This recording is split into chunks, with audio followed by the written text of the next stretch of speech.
Good day, class. In today's lecture, we will be taking a look at consumer theory. As part of the lecture, we will be covering the topic of indifference curve analysis, budget line, consumer equilibrium, the price and income consumption curve, the income and substitution effect, as well as how it is we calculate utility according to the cardinalist approach and the ordinalist approach. Now we are on slide 3. Many economists believe that some of the things that we do is done because there are certain products that makes us feel good. So a lot of times that we go out to buy, we buy these goods and services because it makes us feel good. And based on these choices, there are 3 main things that determine consumer choices on the goods and services that they purchase. The first is the pleasure that they get from consuming that good or service. The second is the price that they have to pay for that good or service. And the third is the income or budget available to them. So the choices that we make based on what we purchase is based on 1, the pleasure we get from these goods, 2, the prices that we pay for these goods, and 3, the income that we have available to pay for these goods. Slide 4 explains the theory of marginal utility. And the theory of marginal utility is one means of explaining how consumers behave. The theory of marginal utility was developed by Alfred Marshall to answer some key questions with respect to how households allocate their scarce resources over a variety of goods and services. In other words, the theory explains how consumers make choices of what goods to buy and in what quantities. Now, a key assumption of the theory of marginal utility is that individuals behave rationally. What do I mean when I say a consumer is rational or they behave rationally? This means that every decision the consumer makes, they must weigh out the cost versus the benefit. So you highlight or depict the cost of that decision versus the benefits of that decision, and you make the decision only if the benefits outweigh the cost. Right? So, as rational consumers or households will attempt to spread their limited income among different goods and services to maximize their satisfaction or to maximize their utility. Some key assumptions of utility theory is that the consumer is one of many buyers. So in order to build a model or in order to build this theory, there are key assumptions that the theory is based on or which forms the foundation of this theory. And one of the theories that the consumer is one of many buyers. A second theory is he knows the given price of all commodities. Third, he has a fixed amount of income available to him. So the second one, where he knows the price of all commodities, tells us the consumer is aware of all prices. Third, the consumer is working within a limited budget because it says the consumer has a fixed amount of money available. 4, he wants his taste to remain unchanged. So the consumer is trying to maximize his satisfaction while his tastes remain unchanged. And the 5th assumption is that the consumer acts rationally. Rationally, there is that he outweighs the cost of the benefits versus the cost of his decision and will only make a decision if the benefits outweigh the cost. Now, the term utility, when we'll examine consumer theory, the term utility means satisfaction. So utility means satisfaction. What is the satisfaction that you get from the consumption of a good or a service? Now, every good or service that you consume, you would receive satisfaction from that good or service. Therefore, when we talk about utility, utility measures satisfaction. Now, they have two theories of how to measure utility, which is satisfaction. We have the cardinalist theory of utility, and we have the ordinalist theory of utility.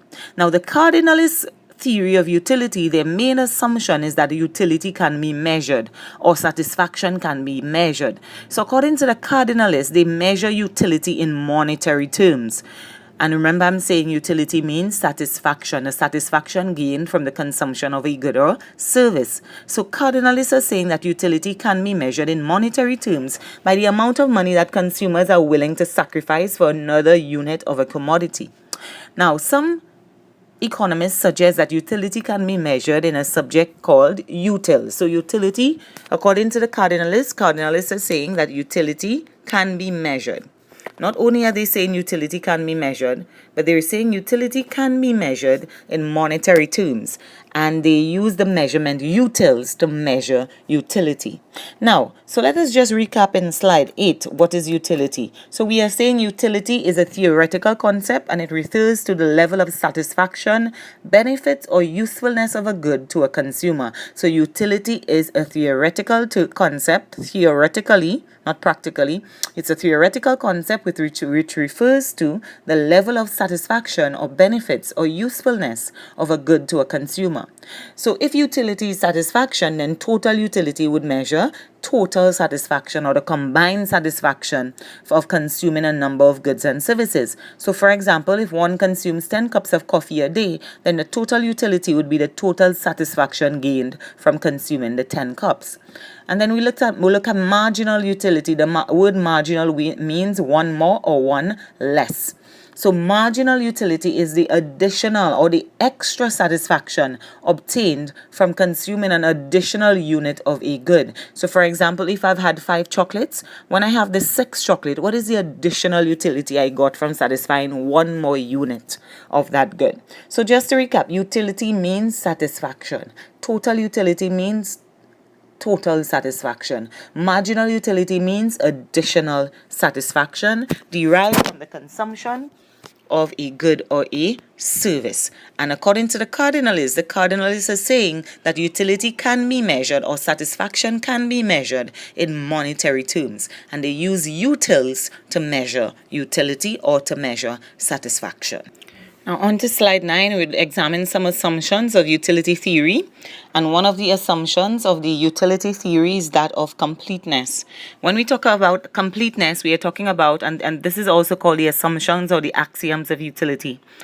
And completeness assumes that individuals have well-defined preferences and can always decide between 2 alternatives. So if it is a consumer's faced with 2 choices, choice A and B, the consumer is very clear in terms of which choice they would prefer. So, for example, whether or not they prefer A to B or B to A, right? Now, that means that individuals either prefer A to B or is indifferent to A to B or prefers B to A. So that's what we mean when we talk about completeness. The consumer is clear and has well-defined preferences. Another assumption of utility is that of transitivity. And transitivity assumes that as an individuals decide according to their completeness axiom. The individuals also decide based on consistency. And when we talk about consistency, we're saying that for every option, which is A, B, and C, A is always greater than B, B is greater than C, and therefore A is greater than C. So transitivity there looks at order and individuals deciding based on consistency. Consistency means that if it is I prefer ice cream to pizza and pizza to chocolates, then I would prefer ice cream to chocolates. So A is greater than B, B is great. If A is preferred to B and B is preferred to C, then A is preferred to C. That's what we mean when we talk about that. And the third assumption here talks about, and we can see it on page 9, more is better. So for a consumer, more is always better than less, because with more, you get a higher level of satisfaction or greater level of utility. And the final assumption here is called diminishing marginal rate or diminishing utility or diminishing marginal rate of substitution. And on slide 10, we will go in a little detail about diminishing marginal utility. And diminishing marginal utility, as we can see on slide 10, it's a law. It's called the law of diminishing marginal utility. And it states all things being equal, meaning that means you hold all other variables constant. When additional satisfaction derived from consuming additional units of a commodity, this will decrease with each successive unit consumed. So basically what you're saying, as you consume more and more units of a commodity or a good, the additional satisfaction you get from consuming that good is going to decrease.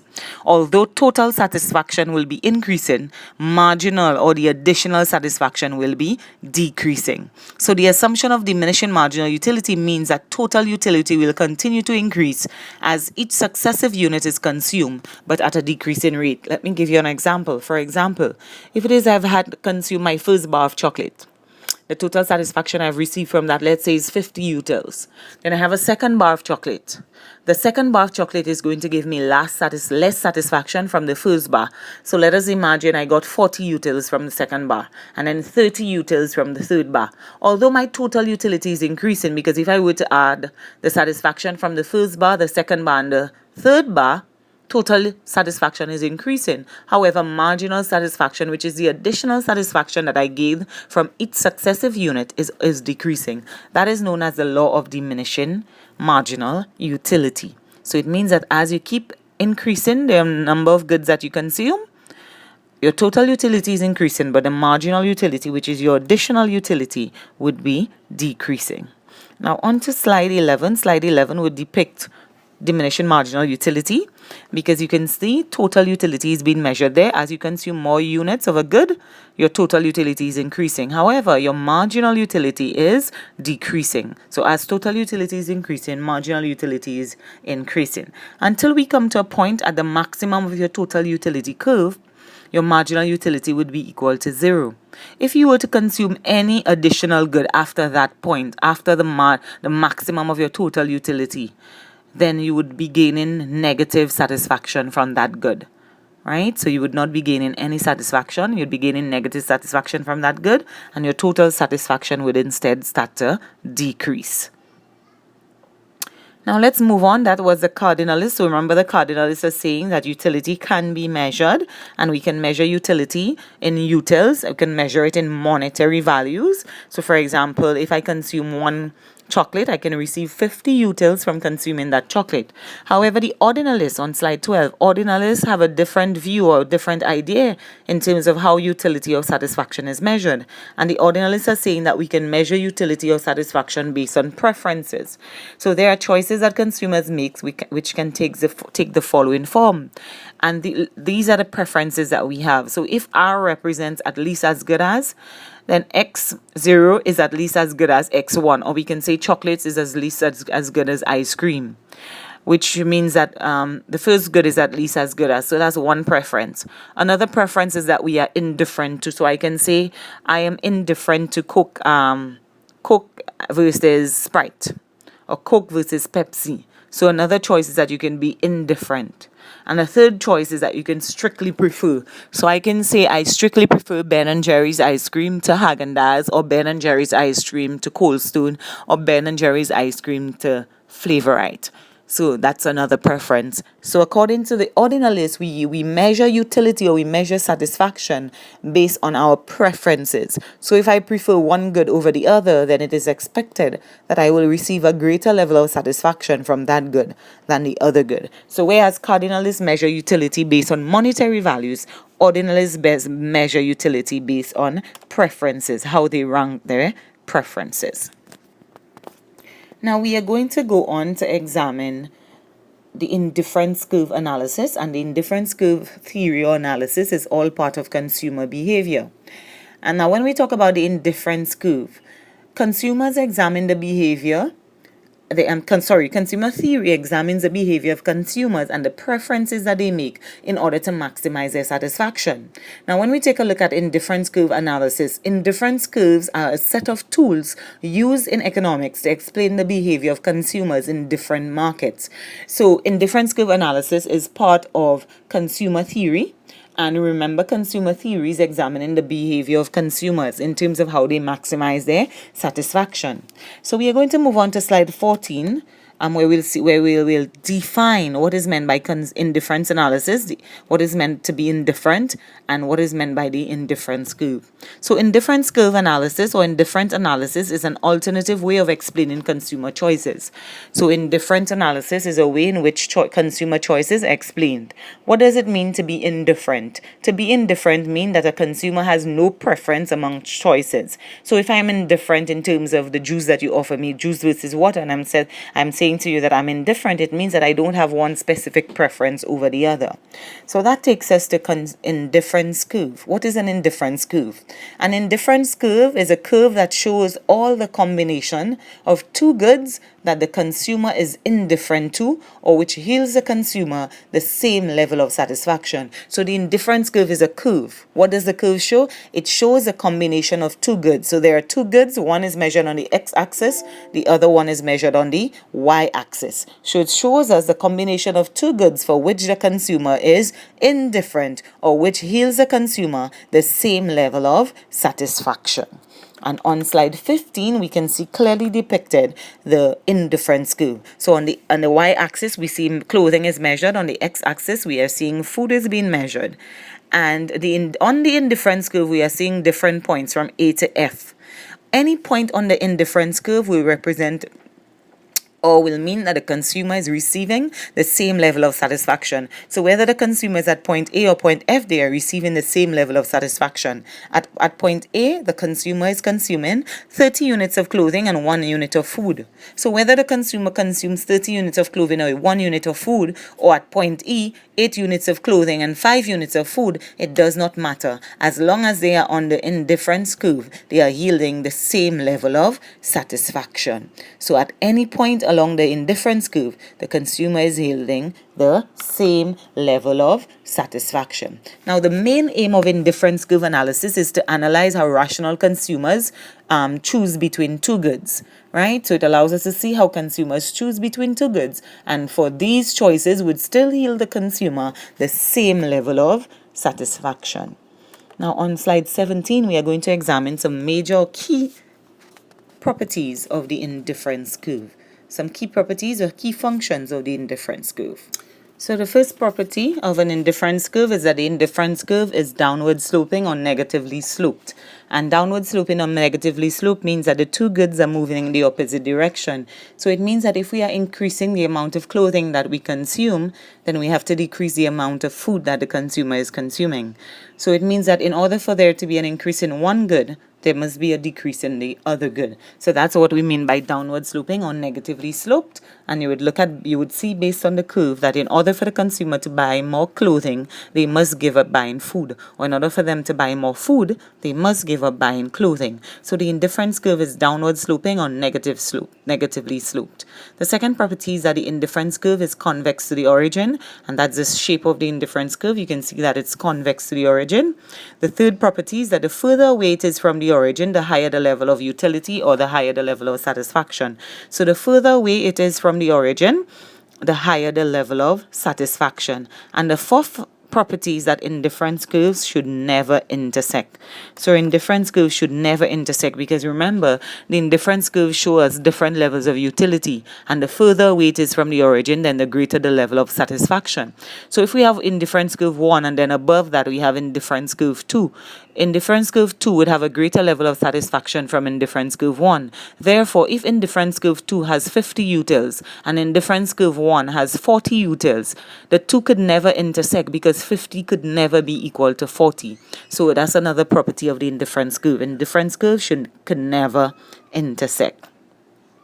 On slide 18, we examine an indifference map. An indifference map is just a diagram that shows us a set of indifference curves. And we can see the indifference map on slide 19.